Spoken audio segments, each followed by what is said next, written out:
ఈ న్యూస్ మన ఊరు మన వార్తలు వెబ్ న్యూస్ ఛానల్. కృష్ణా జిల్లా కేంద్రం మచిలీపట్నంలో ఉద్రిక్తత నెలకొంది. మచిలీపట్నం 6వ డివిజన్ కొబ్బరితోట ప్రాంతంలో అనధికారికంగా అక్రమంగా నిర్మించిన భవనం అంటూ మున్సిపల్ అధికారులు భారీ పోలీసు బందోబస్తు మధ్య కూల్చివేశారు. అయితే ఆ సదరు కూల్చివేతకు సంబంధించిన నిర్మాణం ఓ జనసేన నాయకునికి సంబంధించింది కావడంతో ఈ అంశం కూటమిలో ప్రకంపనలకు తావిచ్చేలా ఏర్పడింది.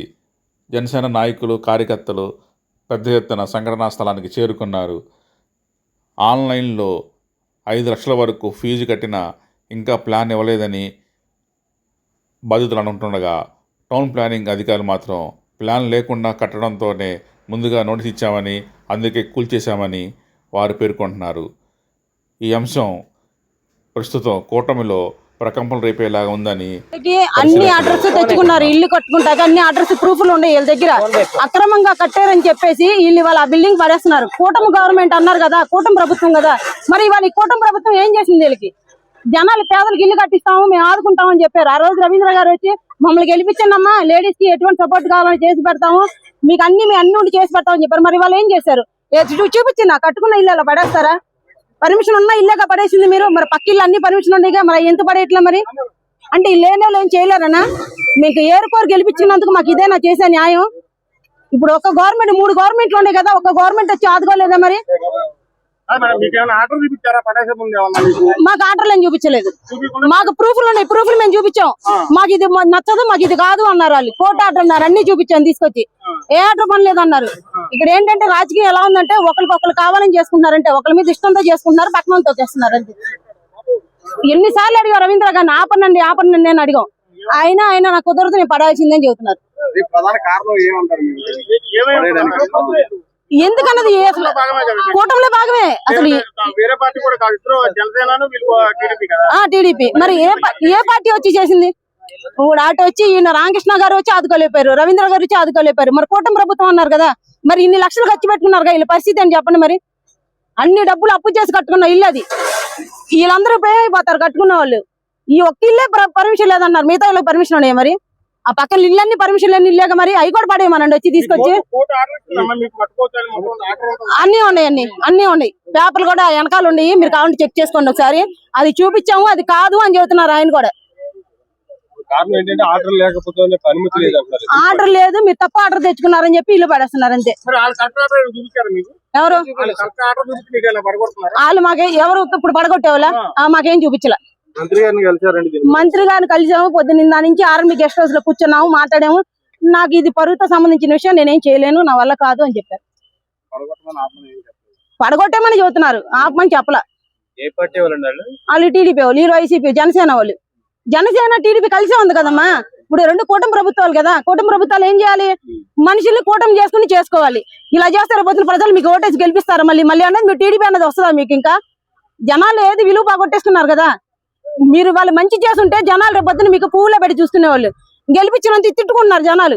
ఈ టీడీపీ వచ్చింది ఎందుకు మాకు ఉపయోగం లేదు, టీడీపీ అనే అడ్డమైన తిట్లు తిడుతున్నారు మిమ్మల్ని.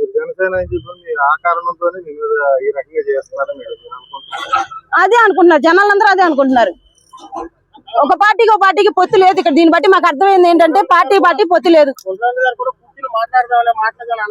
లేదు అనలేదు, ఆయన పడేసానే చెప్పారు ఆయన. చెప్పండి. నా పేరు శ్రీపతి వెంకటాచలం అండి. నేను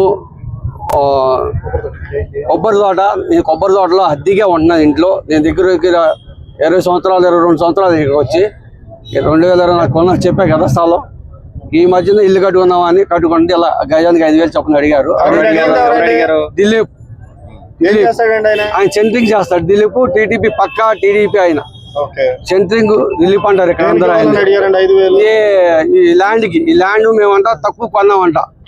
తక్కువ కొన్న నిమిత్తంగా గజానికి 5,000 చొప్పున ఇస్తే వీళ్ళందరినీ తీసుకొచ్చి మనం అక్కడ వాళ్ళ దగ్గర పెడితే అప్పుడు ఇదంతా సెటిల్ చేస్తారని చెప్పారు. ఇచ్చారా మీరు? మేము ఇవ్వలేదండి. ఇవ్వకుండా నేను ఎందుకు ఇవ్వాలి? నా పక్కా డాక్యుమెంట్స్ పర్ఫెక్ట్ గా ఉన్నా. నేను ఎవరికి ఇవ్వను, నేను నా సొసైటీగా కొనుక్కున్నాను.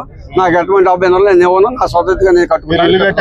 ఇల్లు కట్టలేదు సార్, ఇల్లు కట్టాను. మన స్లాబ్ వేసాను మొన్న వేసాను. ఏం జరిగింది? నిన్న చెప్పండి. ఇవాళ వచ్చి ఖర్చు పూర్వకంగా ఈ వార్డు ఇన్ఛార్జి ఫస్ట్ స్టేజ్ విషయం ఎట్టి పరిస్థితులు ఆగదు, ఎట్టి పరిస్థితుల్లో పడేయాలి. నువ్వు ఎక్కువగా నాతో మాట్లాడొద్దు. మంత్రి గారి దగ్గరికి వెళ్ళా, మంత్రి గారు నాతో ఎక్కువ మాట్లాడవసరం, నువ్వు నీ ఇల్లు కూల్చాల్సిందే, ఉంటాకి లేదు, కూల్చాల్సిందని చెప్పి కూల్ చేశాడండి. చాలాసేపు బతిమాలండి మంత్రి గారు. ఏమండి నేను కష్టపడి కొనుక్కున్నా, కట్టుకున్నా, నాకు ఎటువంటి లేదు, మాకు వాళ్ళకి ఎలాంటి విభేదాలు లేవు. సార్ కన్స్ట్రక్షన్ కి ప్లాన్ పర్మిషన్ లేదు సార్, అన్ఆథరైజ్డ్ కన్స్ట్రక్షన్. కమిషనర్ గారి ఆదేశం ప్రకారం చర్యలు తీసుకున్నాం. నోటీసులు ఇచ్చాం సార్. ఇచ్చాం సార్. నోటీసులు ఇచ్చి 3 నెలలు అవుతుంది సార్. 3 నెలలు అవును సార్. అవును సార్, మీరు పడగొట్టమంటానికి ఆర్డర్ ఏమైనా ఉందా మీ దగ్గర? నోటీసులు ఇచ్చి తెలియపరిచాం సార్. సార్ మీది ఏ ఆర్డర్ వస్తుంది? మీ దగ్గర ఏ ఆర్డర్? కమిషనర్ గారు చెప్పారు సార్. కమిషనర్ గారు ఆర్డర్ ఇచ్చారు సార్. కమిషనర్ గారు ఆర్డర్ ఇచ్చారు. అవును సార్. నోటీసులు తెప్పించాం. ఇప్పుడు వీళ్ళకి చూపించాల్సిన బాధ్యత లేదా? నోటీసులు ఇచ్చాం సార్, తెలియపరిచాం. నిన్న కూడా వచ్చి చెప్పాం సార్. నిన్న స్లాబ్ వేస్తుంటే స్లాబ్ వేయొద్దని కంటే నిన్న వచ్చి చెప్పాను సార్. చెప్పినా వాళ్ళు రాత్రి స్లాబ్ వేస్తారు sir. Unauthorised construction sir. Permission లేదు సార్. మున్సిపాలిటీ పర్మిషన్ లేదు సార్. అవును సార్, వాళ్ళు రీసబ్మిట్ చేయాలి సార్. కోర్టులో స్టేటస్ కో ఉంది సార్. స్టేటస్ కో వెకేట్ అయినాక వాళ్ళు రీసబ్మిట్ చేయాలి సార్. చేయాలి. పర్మిషన్ లో షార్ట్ ఫాల్ ఇచ్చారు అన్నారు.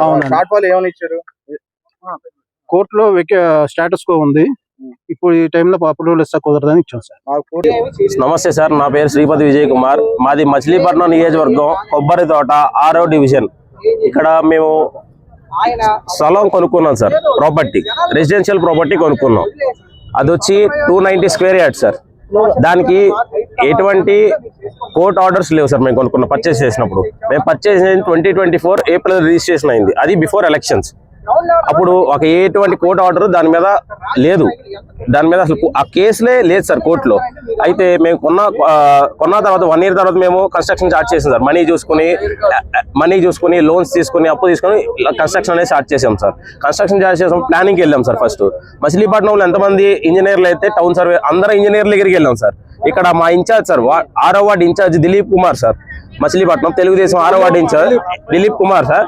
అతను ఆ మచిలీపట్నంలో ఏ ఇంజనీర్ అయితే ఉన్నాడో ఆ ఇంజనీర్ అందరి దగ్గరికి వెళ్ళి ఇది ఇష్యూ ఉంది, దీన్ని ప్లాన్ చేయొద్దు, చేస్తే మీ ఐడి బ్లాక్ చేస్తాము, ఇది పాటించండి అని అందరి దగ్గరికి వెళ్ళి చెప్పాడు సార్.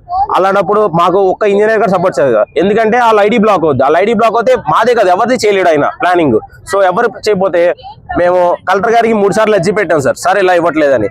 ఆయన పట్టించుకోలేదు. అప్పుడు మేమేం చేసాం, హైకోర్టుకి వెళ్ళి సార్ హైకోర్టులో ఆర్డర్ తెచ్చాం. ఏమని, మాకు ప్లానింగ్ ఇవ్వట్లేదని. మున్సిపాలిటీ వాళ్ళు ఉన్నారు, ప్రాపర్ వేలో అప్లై చేయండి, మేము ఆర్డర్ ఇస్తామన్నారు ప్లానింగ్ ఆర్డర్.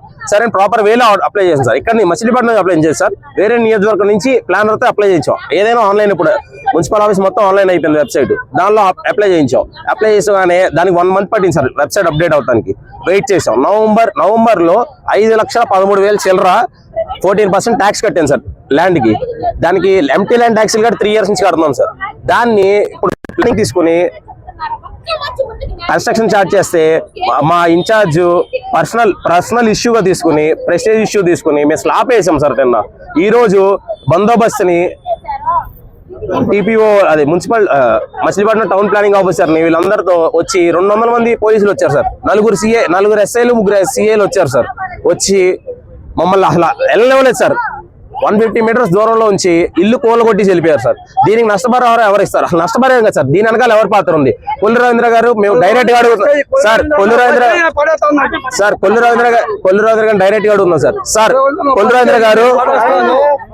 కొల్లు రవీంద్ర గారు మీరే అన్నారు, మొన్న ప్రెస్ మీట్ పెట్టారు, మీరు అక్కడ అపార్ట్మెంట్ కట్టారు మచిలీపట్నంలో, మెయిన్ సెంటర్ లో కట్టారు.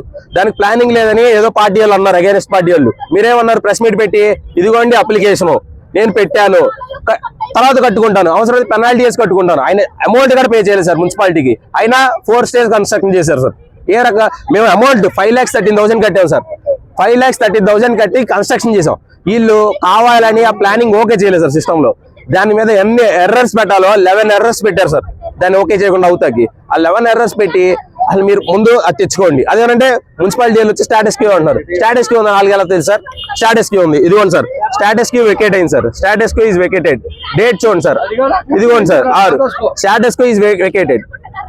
స్టాటస్ క్యూ వెకేట్ అయ్యి మీరు చలానా కట్టుకుని డెవలప్మెంట్ కి ఇప్పుడు ఇలా కన్స్ట్రక్షన్ చేసినాక దగ్గర దగ్గర మాకు ఓన్లీ స్లాబ్ నిమిత్తం 20 లక్షలు అయింది సార్. అవన్నీ ఇప్పుడు ఏం చేయాలి సార్? కొల్లు రవీంద్ర గారు మిమ్మల్ని ఉమ్మడి అభ్యర్థిగా మచిలీపట్నం నియమించారు. పైన పవన్ కళ్యాణ్ గారు సార్, మేము జనసేన సార్, పక్కా జనసేన సార్, కాపులం సార్, అది కూడా చెప్తున్నాను సార్. కావాలని ఇక్కడ కాపులు ఓట్లు కావాలి సార్ కొల్లు రవీంద్ర గారికి, కానీ కాపులు ఇళ్ళే పగల కొట్టాలి సార్ ఆయనకి. పవన్ కళ్యాణ్ గారు డిప్యూటీ సీఎం గారు ఆయన తీసుకున్న నిదానానికి ఆయన ఏ అయితే ఎలైన్స్ అన్నారో అప్పటి నుంచి మేము టీడీపీకి ఓట్లేసాం. కొల్లు రవీంద్ర గారు మా ఇంటికి వచ్చారు, మా ఇంటికి వచ్చి మేము దండలేసాం, ఓట్లు వేపిస్తాం అన్నారు, నమస్కారం పెట్టారు. ఇప్పుడు ఏమైంది మీ నమస్కారాలు? మీ నమస్కారాలు ఇప్పుడు ఏమైనా అంటున్నాం. ఇప్పుడు నమస్కారం పెట్టి ఓట్లు కాదు ఫోటోలు కాదు నా దగ్గర ఉన్నాయి సార్. ఆయన మా ఇంటికి వచ్చి ఓట్లు అడిగినవి, మీ ఫోటోలు దిగినవి, దండలు వేసినవి అవన్నీ. ఇప్పుడు ఏమైంది సార్? ఇప్పుడు కాపులు అవసరం మీకు, మీరు గెలిచారు. 70,000 మెజార్టీ ఎలా వస్తుంది సార్? ఓట్లు లేకుండా ప్రజలందరూ ఓట్లు లేకుండా 70,000 వస్తే విజయవాడలో కూర్చోవాలి సార్ వెళ్ళి. మీరు ఓట్లు లేకుండా 70,000 ఇప్పుడు సరే గెలిపించాం. పవన్ కళ్యాణ్ గారు మేము డైరెక్ట్ గా మిమ్మల్ని అడుగుతున్నాం సార్, మేము జనసేనకు సపోర్ట్ చేసాం. మచిలీపట్నం బండి రామకృష్ణ గారిని అడిగి తెలుసుకోవచ్చు. ఆయన 2019లో పార్టీలోకి వస్తే మేము 2014 నుంచి పార్టీలో తిరిగాను సార్. 2014 నుంచి మచిలీపట్నంలో తిరిగాను సార్. అది నా దగ్గర ఇప్పుడు ప్రూఫ్లు ఉన్నాయి, మీకు చూపాను. పవన్ కళ్యాణ్ గారు మీరు దీన్ని దయ్యుంచి మా బాధను అర్థం చేసుకుని మీరు అలయన్స్ అన్నారు. టీడీపీ గవర్నమెంట్ చేసిన అక్రమాలు చూడండి సార్. ఇప్పుడు టీడీపీ గవర్నమెంట్ 2014లో ఈ స్థలం ఎకరన్నరకి ఈ స్థలానికి లేఅవుట్ ఇచ్చింది. టీడీపీ గవర్నమెంట్ 2014లో ఉంది. అప్పుడు ఎందుకు ఇచ్చింది అలయన్స్? ఇప్పుడు దీనిలో 4 బిల్డింగ్లు